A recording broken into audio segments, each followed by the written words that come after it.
بسم اللہ الرحمن الرحیم۔ محترم ناظرین، السلام علیکم ورحمۃ اللہ وبرکاتہ۔ پاکستان افغان تعلقات میں اہم پیش رفت سامنے آئی ہے۔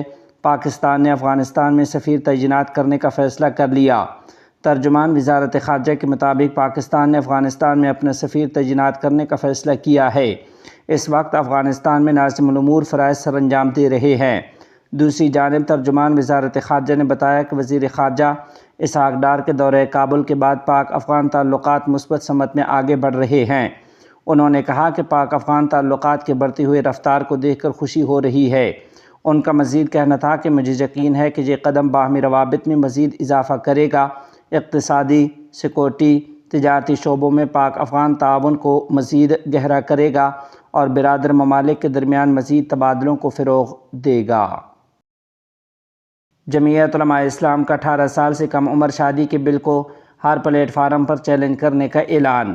تفصیلات کے مطابق جمعیت علماء اسلام نے 18 سال سے کم عمر شادی کے بل کو ہر پلیٹ فارم پر چیلنج کرنے کا فیصلہ کر لیا ہے۔ ترجمان جمعیت علماء اسلام نے بتایا کہ 18 سال سے کم عمر شادی غیر قانونی قرار دینے کا بل غیر شرعی ہے۔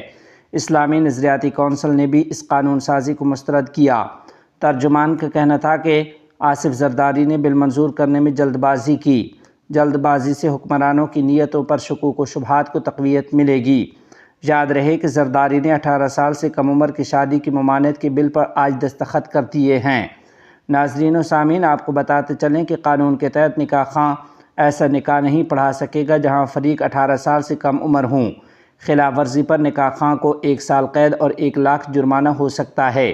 قانون کے مطابق 18 سال سے بڑی عمر کے مرد کو کم عمر لڑکی سے شادی پر 3 سال تک قید بامشقت ہوگی اور کم عمری کی شادی کا علم ہونے پر اسے روکنے کا حکم دے گی۔ اس کے ساتھ ہی کم عمر بچوں کی شادی کرانے کا جرم ناقابل ضمانت ہوگا۔